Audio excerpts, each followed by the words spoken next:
नमस्कार साथियों, मैं विजय व्यास आप सभी का एक बार फिर से हार्दिक स्वागत करता हूं बाल विद्या मंदिर सीनियर सेकेंडरी स्कूल खत्रीपुरा नागौर के ऑनलाइन एजुकेशन प्लेटफॉर्म पर। साथियों, आज अपन कक्षा 7 के भूगोल विषय का नया अध्याय आरंभ करेंगे जिसका नाम है हमारी बदलती पृथ्वी। अब ये हमारी पृथ्वी बदल कैसे रही है? पिछले वीडियो में अपन ने बात की थी कि जो पृथ्वी है वो एक प्याज की तरह है, यानी जिस प्रकार प्याज के अंदर परतें होती है उसी प्रकार पृथ्वी के अंदर भी संकेंद्रित परतें होती है। इसके अंदर जो सबसे ऊपरी परत है जिसका नाम होता है भूपर्पट्टी, जिसे अपन ने एक और नाम दिया था भूमंडल। जो ये भूमंडलीय भाग होता है, ये भूमंडलीय भाग बहुत सारी छोटी छोटी प्लेटों से बना होता है। अब जो मैं यहाँ पर शब्द नाम ले रहा हूँ छोटी छोटी, वास्तविक में ये बहुत बड़ी है। इसके ऊपर एक महासागर या एक महाद्वीप बसा हुआ होता है। अब ये छोटी छोटी प्लेट होती है, ये क्या करती है? गति करती है, वर्तीय गति करती है। वर्तीय गति का तात्पर्य क्या हो गया? गोलाकार आकृति के अंदर घूमना। जैसे देखो, ये अपनी है पृथ्वी। इस पृथ्वी के आंतरिक रूप से ये संकेंद्रित परतें जिस प्रकार एक प्याज के अंदर होती है, और ये जो बाहरी परत है अपन ये कह सकते हैं इस प्रकार की परतों के अंदर विभाजित है। ये इस प्रकार की परतों के अंदर विभाजित है। अब ये परतें क्या करती है? गति करती है। ये परतें क्या करती है? वर्तीय गति करती है। वर्तीय गति का मतलब क्या हो गया? इस प्रकार गति करती है। अब ये वर्तीय गति क्यों करती है? तो इस भाग के अंदर क्या भरा हुआ रहता है? इस भाग के अंदर है मैग्मा। इस भाग के अंदर क्या है? मैग्मा। ये जो मैग्मा पदार्थ है ये क्या करता है? गति करता है। मैग्मा किस प्रकार गति करता है? इस प्रकार वर्तीय गति करता है। इस मैग्मा की वर्तीय गति के कारण ये प्लेटें भी क्या गति करती है। अब आप पूछोगे सर ये गति करती है तो हमारे को महसूस क्यों नहीं होता है ये गति कर रही है? ये जो है कुछ वर्षों के अंदर मात्र 1 मिलीमीटर ही गति करती है, इसलिए अपने को महसूस नहीं होता है कि ये गति कर रही है। यानी कुछ वर्षों में कितनी गति करती है? केवल 1 मिलीमीटर गति करती है। अगर लाखों वर्ष की वीडियोग्राफी देखी जाए तो उसमें अपने को पता चलेगा कि ये गति करती है। और इस गति के कारण क्या आते हैं? अपने स्थलों के अंदर परिवर्तन आता है। जो अपनी स्थलाकृति है, जो स्थलों की आकृति है उसके अंदर परिवर्तन आता है। तो इस परिवर्तन को ही हम आज के अध्याय के अंदर पढ़ेंगे, हमारी बदलती पृथ्वी। ये लाखों वर्षों में, कुछ सालों में नहीं बदलती, लाखों वर्षों में किस प्रकार परिवर्तन आया है वो इसके अंदर पढ़ेंगे। तो सबसे पहले अपन बात करते हैं जो अपनी प्लेटें होती है उसमें सबसे ऊपरली प्लेट होती है भूपर्पट्टी। भूपर्पट्टी या इसे कहते हैं भूमंडलीय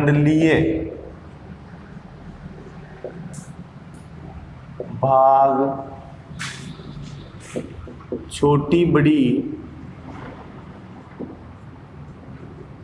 प्लेटों से निर्मित होता है। इन प्लेटों को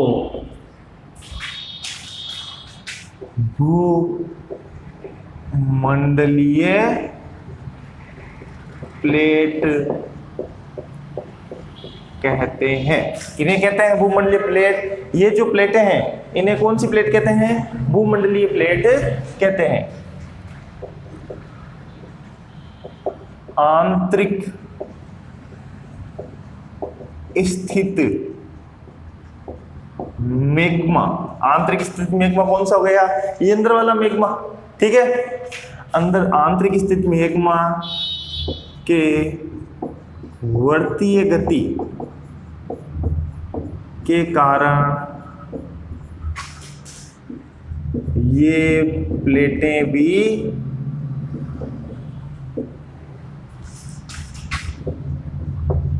वर्तीय गति करती है और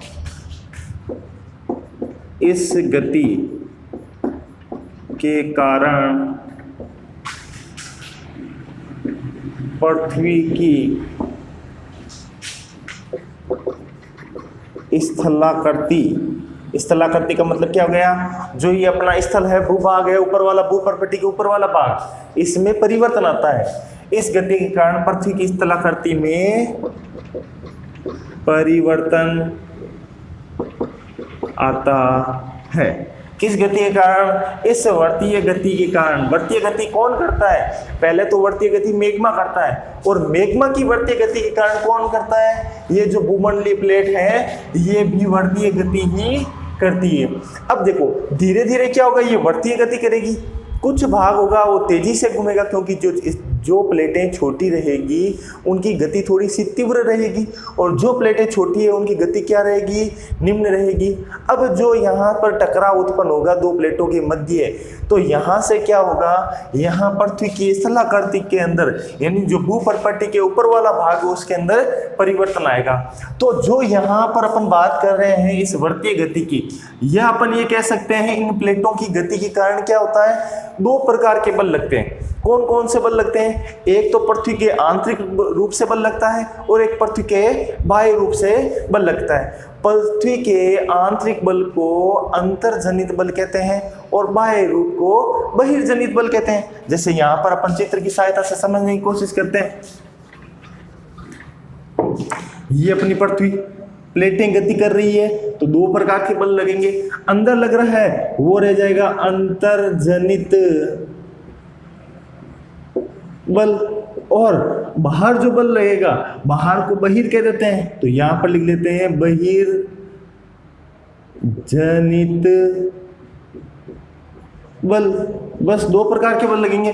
अगर आपसे पूछ लिया जाए भूमंडलीय प्लेटों की गति के कारण कौन कौन से दो प्रकार के बल लगते हैं, तो पृथ्वी के आंतरिक भाग के अंदर अंतर्जनित बल, और बाहरी भाग पर बहिर्जनित बल। अब देखो, अब यहाँ पर जब भूमंडलीय प्लेटों की गति के कारण इस प्रकार के बल लगते हैं, इसे ही अपन पृथ्वी की स्थलाकृति में परिवर्तन का कारण मानते हैं। साथ ही पृथ्वी के स्थल मंडल की या स्थल खंडों की गतियां भी कहते हैं। अगर आपसे पूछ लिया जाए पृथ्वी के स्थल खंडों की गतियों से लगने वाला बल, पृथ्वी के, यहां लिख देता हूं मैं, पृथ्वी के स्थल खंडों, स्थल खंड का मतलब क्या हो गया, ये प्लेटें। अब नाम आ जाए यहाँ पर भूमंडलीय प्लेट या स्थल खंड, एक ही बात है। स्थल खंडों की गति के कारण उत्पन्न बल। अब यहाँ पर ध्यान रखना, आपकी किताब के अंदर आ रखा है पृथ्वी की गति के कारण लगने वाला बल। पृथ्वी की वैसे तो सही है, लेकिन यहाँ पर थोड़ा सा कंफ्यूजन क्रिएट हो जाता है कि पृथ्वी की गतियां तो अपन ने पिछले अध्याय के अंदर पढ़ी थी दो, एक तो घूर्णन, एक परिक्रमण। लेकिन यहाँ पर वो पृथ्वी की गति का तात्पर्य क्या हो गया, पृथ्वी के स्थल खंडों की गति। पृथ्वी के स्थल खंडों की गति का तात्पर्य क्या हो गया, ये जो भूमंडलीय प्लेट है इनकी बात कर रहा है। जो थोड़ी देर पहले अपने डायग्राम बनाया था, छोटे छोटे भाग बनाए थे भूपर्पटी पर, उसकी बात कर रहा है। तो पृथ्वी के स्थल खंडों की गति के कारण उत्पन्न बल कौन कौन से हैं, दो बल है, अभी अपन ने बात किया था। सबसे पहला बल आ जाएगा अंतर्जनित बल, यानी जो पृथ्वी के अंदर लगने वाला बल, और दूसरा आ जाएगा बहिर्जनित बल। ये दो प्रकार के बल लगते हैं, बहिर्जनित बल और अंतर्जनित बल। अगर हम इन दो बलों को भी और आगे डिफाइन करें, तो यहाँ पर अंतर्जनित बल दो प्रकार के होते हैं। एक तो होता है आकस्मिक। आकस्मिक का मतलब क्या हो गया, एकदम से हो जाना, इस बल के लगते ही अचानक कुछ परिवर्तन आ जाना। यानी अंतर्जनित बल लगा, पृथ्वी की प्लेटें ने गति की, और अंतर्जनित बल लगा, अंतर्जनित बल लगते ही परिवर्तन आ जाना, तो उसे अपन क्या कहेंगे, आकस्मिक बल। और थोड़े समय बाद में जो लगने वाला बल होता है पटल निरूपण बल। पटल निरूपण बल, पटल यानी कुछ भाग का निरूपण हो रहा है। क्या हो रहा है, ये इस बल के कारण, यानी ये बल बहुत ही लंबे समय बाद में प्रभावी होता है, यानी धीरे धीरे धीरे धीरे बढ़ता रहता है। और इस पटल निरूपण बल को पर्वत निर्माणकारी बल भी कहते हैं। यानी पटल निरूपण बल से ही पर्वतों का निर्माण होता है। तो आकस्मिक बलों से क्या क्या होता है? सबसे पहले आती है ज्वालामुखी, उसके बाद में आता है भूकंप, और एक आता है आपके भूस्खलन। तीन प्रकार के परिवर्तन जो अपनी पृथ्वी में, तीन प्रकार के परिवर्तन किससे आते हैं? आकस्मिक बल के कारण आते हैं, ज्वालामुखी, भूकंप और भूस्खलन। और पटल निरूपण बल से क्या होता है? ये पर्वत का निर्माणकारी बल होता है। अब वही बात कर लेते हैं बहिर्जनित की। तो दो प्रकार के अपने को याद रखना है, एक है अपर्दन और एक है निक्षेपण। अपर्दन और निक्षेपण। तो अंतर्जनित बल को भी अपन दो भागों में बांट सकते हैं, आकस्मिक बल और पटल निरूपण बल, और बहिर्जनित बल को भी दो भागों में बांट सकते हैं, अपर्दन और निक्षेपण। तो अपन इसको आगे चलते हैं, इसके नीचे ना बनाकर मैं ऊपर बना देता हूं। चलो एक बार मैं रिवाइज कर देता हूं। भूपरपट्टी यानी भूमंडलीय भाग में छोटी छोटी प्लेटें होती है, और इन्हीं प्लेटों को अपन भूमंडलीय प्लेट कहते हैं। अगर आपसे प्रश्न पूछ लिया जाए भूमंडलीय प्लेट कहते हैं किसे कहते हैं, तो भूपरपट्टी पर छोटी बड़ी प्लेटें होती है, इनसे निर्मित या ये प्लेटें ही भूमंडलीय प्लेट कहलाती है। आंतरिक भाग में स्थित, आंतरिक भाग में स्थित मैग्मा, किसके आंतरिक भाग में? पृथ्वी के आंतरिक भाग में स्थित मैग्मा की वर्तीय गति के कारण ये प्लेटें भी क्या किस प्रकार की गति करती है? वर्तीय गति करती है। और इस वर्तीय गति यानी प्लेटों की इस वर्तीय गति के कारण क्या होता है? स्थलाकृति के अंदर जो पृथ्वी की बाह्य स्थलाकृति है इसके अंदर परिवर्तन आता है। अब ये जो स्थलखंड है, या अपन ये कहें कि भूमंडलीय प्लेट है जो गति करती है, इसके कारण दो प्रकार के बल लगते हैं। एक तो अंतर्जनित बल जो पृथ्वी के अंदर लगता है, और दूसरा बहिर्जनित बल जो पृथ्वी के बाहर लगता है। अब अपन आगे चलते हैं कि पृथ्वी के अंतर्जनित बल और बहिर्जनित बल को विभाजित करते हैं एक सारणी के रूप में। अब आपके सामने भी एक सारणी आ रखी होगी, देखो चित्र के अंदर। ये आपके सबसे पहले पृथ्वी की गतियां हैं। पृथ्वी की गतियां मूलतः ये पृथ्वी की गतियां नहीं होकर पृथ्वी के स्थलखंडों की गतियां हैं। पृथ्वी के स्थलखंडों की गतियां हैं। ये पृथ्वी के स्थलखंडों की गतियां दो भागों में विभाजित है, अंतर्जनित बल और बहिर्जनित बल। अंतर्जनित बल अभी अपन ने थोड़ी देर पहले बात की थी, आकस्मिक और पटल निरूपण बल के रूप में बांट सकते हैं, और बहिर्जनित बल को अपर्दन और निक्षेपण से बांट सकते हैं। तो चलिए एक बार अपन बोर्ड पर वापस कर लेते हैं। सबसे पहले पृथ्वी के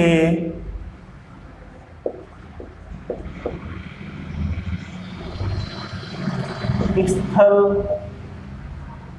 खंडों की गतियों से उत्पन्न बल कितने प्रकार के हो गए? दो प्रकार के हो गए। कौन कौन से? एक हो गया अंतर्जनित बल, और दूसरा हो जाएगा बहिर्जनित बल। अंतर्जनित बल और दूसरा हो जाएगा आपके बहिर्जनित बल। अंतर्जनित बल को भी अपन दो भागों में विभाजित कर सकते हैं। कौन कौन से? सबसे पहला हो जाएगा आकस्मिक बल, और दूसरा हो जाएगा पटल निरूपण बल। अब जो आकस्मिक बल होता है उसे भी अपन तीन भागों में विभाजित कर सकते हैं। कौन कौन से? एक आपके ज्वालामुखी, दूसरा आएगा आपके भूकंप, और तीसरा भूस्खलन। पटल निरूपण बल से क्या होता है? ये पर्वत या पहाड़ निर्माणकारी बल होता है। ये किस प्रकार का बल होता है? ये पर्वत और पहाड़ निर्माणकारी बल होता है। बहिर्जनित बल को भी अपन दो भागों में विभाजित कर सकते हैं, एक अपर्दन और एक आ जाएगा आपके निक्षेपण। अपर्दन और निक्षेपण, ये बहिर्जनित बल के दो भाग हो गए। एक बार आप यहां से स्क्रीनशॉट ले लो, उसके बाद में अपन आगे चलते हैं।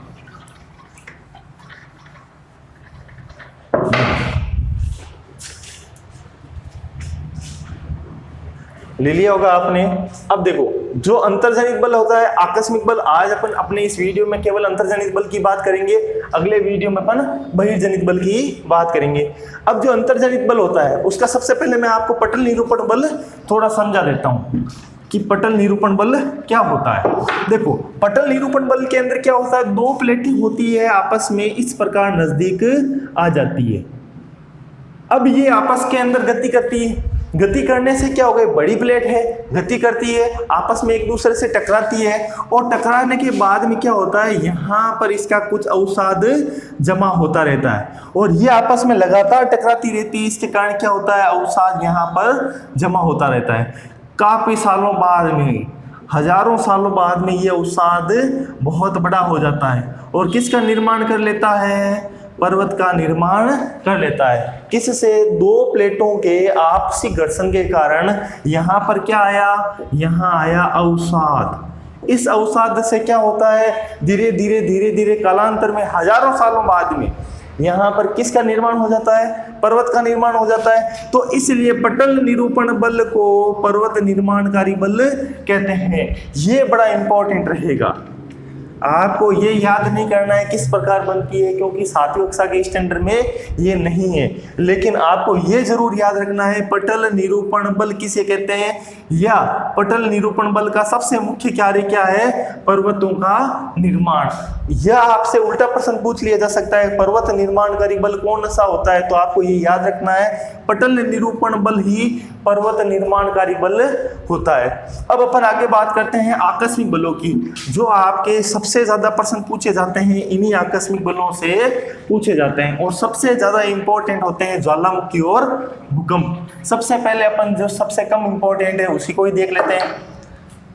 भूस्खलन किसे कहते हैं, भूस्खलन केवल बात से समझ लो, जो भूमि की सतह पर कठोर चट्टानें हैं, ये क्या होता है, इन जो प्लेटों के टकराने से इनके अंदर क्षय हो जाता है, यानी ये टूट जाती है, ये खंडों में विभक्त हो जाती है, उसे ही भूस्खलन कहते हैं। कैसे, जैसे इस प्रकार की कोई चट्टान है यहाँ पर, अब क्या होगा, ये पृथ्वी के भाग पर बनी हुई है। अब यहाँ पर क्या होगा कि आंतरिक रूप से ये प्लेटें टकराई, और इस प्रकार प्लेटें टकराने पर यहाँ से ये भाग टूट जाएगा। तो ये सेल या ये भूमि या ये भूभाग क्या होगा, जो पृथ्वी की कठोर चट्टान है यहाँ से अलग हो जाएगी, तो ये दो चट्टानों के अंदर विभक्त हो जाएगी, ये नीचे की ओर लुढ़क कर आ जाएगी, तो उसे ही अपन क्या कहेंगे, भूस्खलन। अधिकतर पहाड़ों के अंदर ये समस्या आती है, भूस्खलन होता है, और अपन ने इस भूस्खलन को एक आपदा भी मान रखा है। चलो, भूस्खलन तो हो गया, और अब आती है अपने ज्वालामुखी। क्या होती है ज्वालामुखी, अपन ने पिछले अध्याय के अंदर ज्वालामुखी के बारे में काफी डिटेल से पढ़ा था। ये पृथ्वी का आंतरिक भाग है, ये पृथ्वी के आंतरिक भाग में क्या होता है, यहाँ होता है मेग्मा। ये क्या होता है, मेग्मा। अब मेग्मा क्या होता है, गर्म होकर ऊपर की ओर उठता है, ये गर्म होकर बाहर की ओर, अत्यधिक रूप से गर्म होने के बाद बाहर आ जाता है, यहाँ पर होता है आपके मेग्मा, और जब यहाँ पर आ जाता है इस मुख से विस्फोट होता है, या अपन ये कहें कि जो यहाँ पर मेग्मा होता है बहुत ही तेज गति से बाहर आता है। तो जैसे ही ये बाहर आता है, ये किस रूप के अंदर हो जाता है, ये लावा के रूप में हो जाता है। अब ये लावा धीरे धीरे ठंडा होकर यहाँ पर जमने लगता है, और इससे भी क्या हो जाता है, पर्वतों का निर्माण होता है। अब यहाँ पर जो ठंडा हुआ, अंदर जो भाग था, यानी बाहरी भाग को अपन ने लावा का, आंतरिक भाग को क्या कहा, मेग्मा। किस प्रकार की चट्टान बनती है, आग्नेय प्रकार की चट्टानों का निर्माण इससे होता है। बस ज्वालामुखी इतना ही है। एक आपके किताब के अंदर चित्र भी आ रखा है, आप उस किताब के चित्र को भी यहाँ पर देख सकते हो। इसमें भी क्या है, आंतरिक भाग में मेग्मा है। अब मेग्मा गर्म होने के बाद में बाहर निकल रहा है, किस रूप में आ रहा है, लावे के रूप में आ रहा है। और यहाँ पर किस प्रकार की चट्टानों का निर्माण होता है, आग्नेय प्रकार की चट्टानों का निर्माण होता है। और अब अपने सबसे इंपॉर्टेंट भाग लेते हैं भूकंप को। ये बहुत इंपॉर्टेंट है और बहुत बार पूछा गया है और 1% निश्चित ही आपको भूकंप से पूछा जाएगा। अब देखिए यहाँ पर भूकंप, सबसे पहले तो भूकंप कहते किसे हैं? पृथ्वी की आंतरिक प्लेटों को जब टकराव होता है तो पृथ्वी के अंदर कंपन उत्पन्न होता है। इसी कंपन को अपन ने क्या नाम दे दिया? भूकंप नाम दे दिया। तो पृथ्वी की आंतरिक सतह में कंपन उत्पन्न होने से ही भूकंप का उत्पन्न या उद्भव होता है। तो अपन यहाँ पर लिख सकते हैं प्लेटों के टकराव के कारण। अपने को यहाँ पर परिभाषाएं याद नहीं करनी है, परिभाषाएं बनानी है। अपने को पता है पृथ्वी के आंतरिक भागों के अंदर प्लेटें हैं, प्लेटें वर्तीय गति करती है। वर्तीय गति करने से क्या होगा? प्लेटें आपस में टकराएगी तो क्या होगा? कंपन उत्पन्न होगा। इसी कंपन को अपन ने क्या नाम दे दिया? भूकंप। तो अपन भूकंप की परिभाषा के अंदर लिख लो, स्थल मंडलीय प्लेटों के टकराने से उत्पन्न कंपन को ही भूकंप कहते हैं। ये तो हो गई इसकी परिभाषा के भूकंप किसे कहते हैं? स्थलमंडलीय प्लेट है आंतरिक भाग में, ये आपस में टकराती है, इससे क्या उत्पन्न होता है? कंपन उत्पन्न होता है और इससे ही अपन ने क्या नाम दे दिया? भूकंप नाम दे दिया।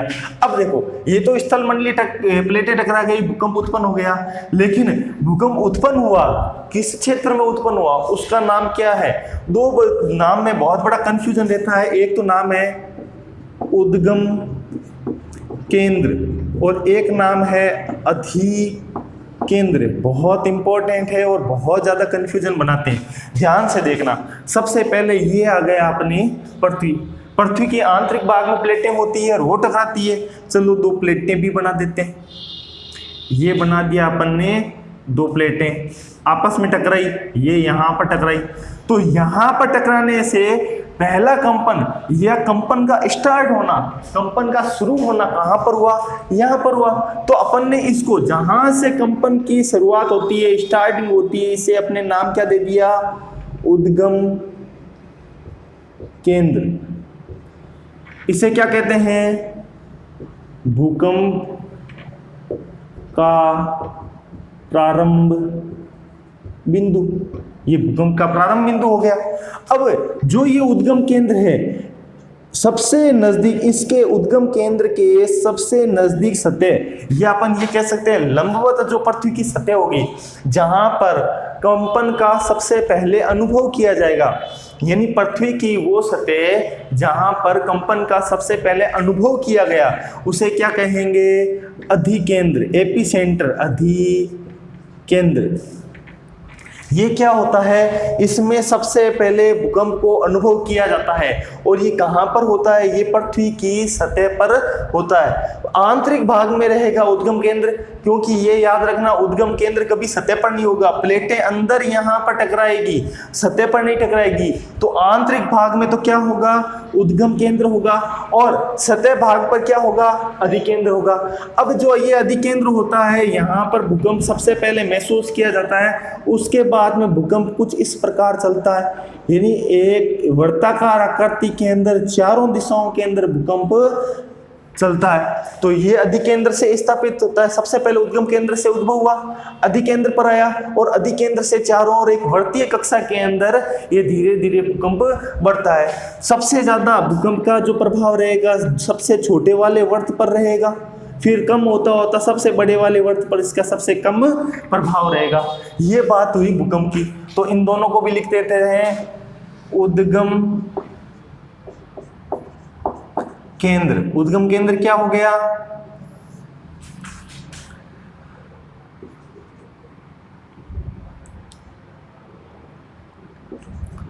भूकंप का प्रारंभिक स्थान, भूकंप का प्रारंभिक स्थान जो भूगर्भ में ही रहेगा। ठीक है, ये भूगर्भ में ही रहेगा। भूकंप का प्रारंभिक स्थान को अपन उद्गम केंद्र कहते हैं। भूकंप का उद्गम केंद्र क्या होगा? भूकंप का प्रारंभिक स्थान जो कहां पर रहेगा? भूगर्भ में ही रहेगा, ये याद रखना है अपने को। और उसके बाद ले लेते हैं अधिकेंद्र।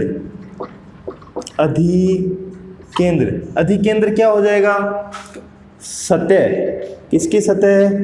पृथ्वी की सतह, जहां सबसे पहले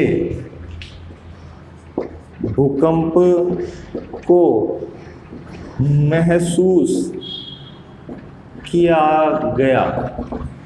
अधिकेंद्र किसे कहेंगे? पृथ्वी की वो सतह जहां पर भूकंप को सबसे पहले महसूस किया गया, ये क्या कहलाएगा?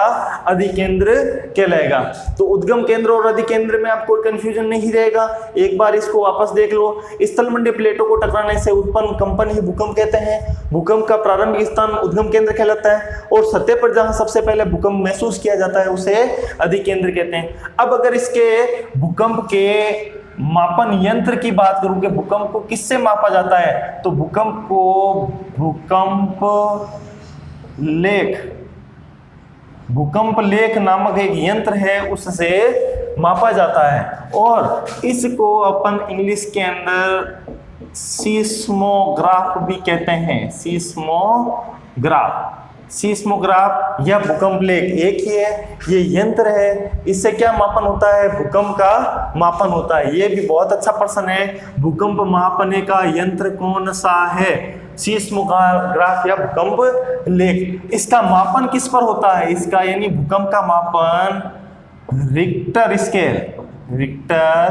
स्केल पर भूकंप का मापन होता है। आपकी किताब के अंदर कुछ एक रिक्टर स्केल का उदाहरण देकर भी बता रखा है। कितने कितने रिक्टर स्केल है? 2.0 से अगर छोटा रिक्टर स्केल का भूकंप है तो इसका महसूस भी अपने को नहीं होगा।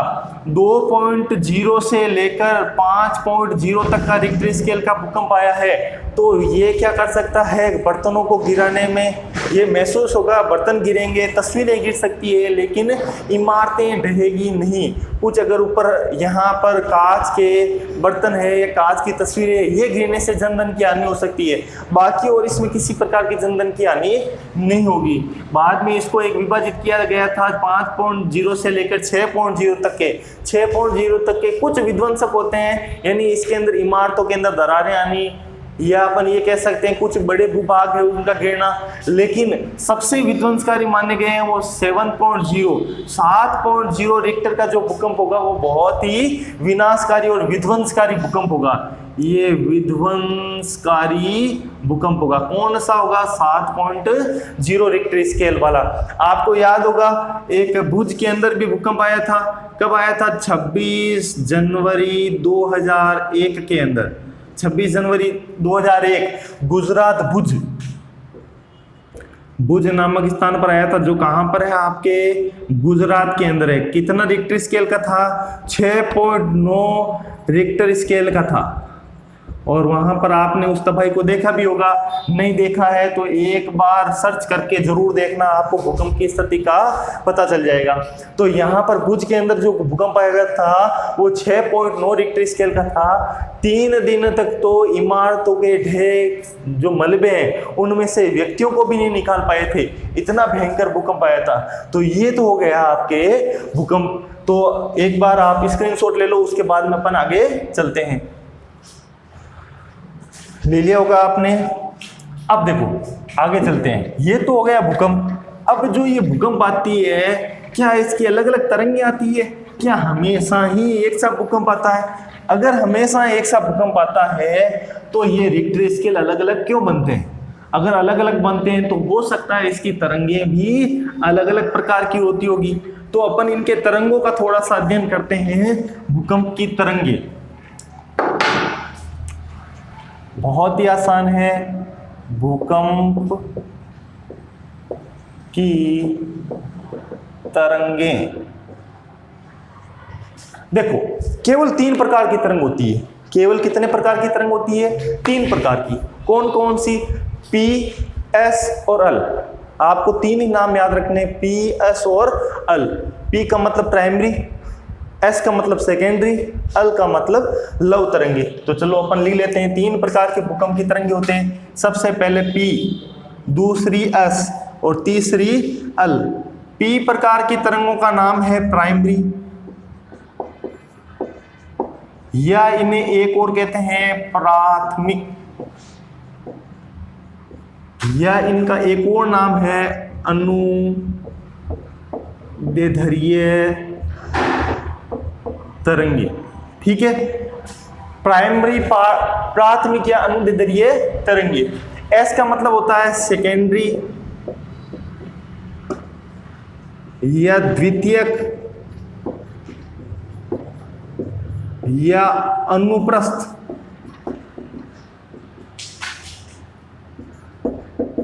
तरंगे। ठीक है, और एल का मतलब होता है लव सरफेस्ड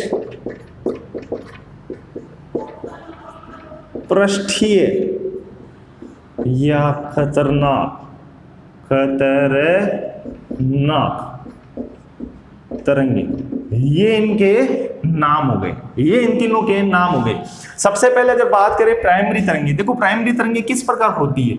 ये अपनी पृथ्वी की सतह है, ये पृथ्वी की अपनी सतह, और ये पृथ्वी की सतह के कुछ इस प्रकार चलती है, यानी एक वेव के रूप में चलती है, लेकिन ज्यादा नुकसान नहीं पहुंचाती है, ज्यादा अप एंड डाउन नहीं होता है। तो जो 2 पॉइंट रिक्टर स्केल का भूकंप है लगभग इसी स्केल पर या इसी तरंग पर चलता है। उसके बाद में यानी ये सबसे कम नुकसानदायक जो प्राइमरी तरंगे होती है, इनका पता भी अपने को नहीं चलेगा कि भूकंप आया है या नहीं आया है। कई बार आप न्यूज के अंदर देखते हो इस स्थान पर भूकंप आया, आपके नजदीक स्थान है उस पर भूकंप आया, लेकिन आपको महसूस ही नहीं हुआ। क्यों महसूस नहीं हुआ? क्योंकि उसका रिक्टर स्केल 2.0 के पास में था। तो 2.0 के रिक्टर स्केल के पास में होने के कारण आपको महसूस भी नहीं होगा कि अपने को यहाँ पर भूकंप का झटका महसूस हुआ है क्या। अब देखो यहाँ पर इस प्रकार की जो तरंगे होती है, इनके अंदर किस प्रकार की तरंग आती है? इस प्रकार की, यानी ये इस प्रकार की वेव आती है, लेकिन इसके अंदर जो बल लगता है वो पृथ्वी की सतह की तरफ ही लगता है। पृथ्वी की सतह की तरफ बल लगने के कारण क्या हो गया, ये कम नुकसानदायक होती है। इसकी वेव तो इस प्रकार चलती है, तरंग तो बहुत ही पावरफुल होती है, लेकिन इसका जो बल होता है पृथ्वी की सतह की तरफ ही लगता है। इसके कारण ये पृथ्वी को ज्यादा नुकसान नहीं पहुंचाती है, क्योंकि देखो इनकी सभी की जो बल है किधर लग रहा है, इसका बल ऊपर की ओर लग रहा है, यानी पृथ्वी की सतह की तरफ। ये जो बाह्य तरंग है इसका भी पृथ्वी की सतह, और ये जो बाह्य तरंग है इसका भी पृथ्वी की सतह पर बल लग रहा है, इसलिए ये ज्यादा नुकसानदायक नहीं होती। अब आती है एल तरंगे, इन्हें सरफेस तरंगे भी कहते हैं, पृष्ठीय तरंगे भी कहते हैं, और सबसे खतरनाक तरंगे भी यही है। ये तरंगे होती है वो इमारतें गिराने के काम आती है। कहने का मतलब होता है अगर कहीं पर इमारत गिर गई हो भूकंप के कारण, तो आप ये समझ लेना यहाँ पर कौन सी तरंगे काम कर रही है, एल तरंगी काम कर रही है। देखो किस प्रकार चलती है, ये अपनी पृथ्वी की सतह, ये क्या करती है कि इस पृथ्वी की सतह से विपरीत दिशा के अंदर बल लगाती है, जिसके कारण पृथ्वी की सतह पर दरारें आना, इमारतों का गिरना, इस प्रकार के कार्य होते हैं। ये इस प्रकार बल लगाती है।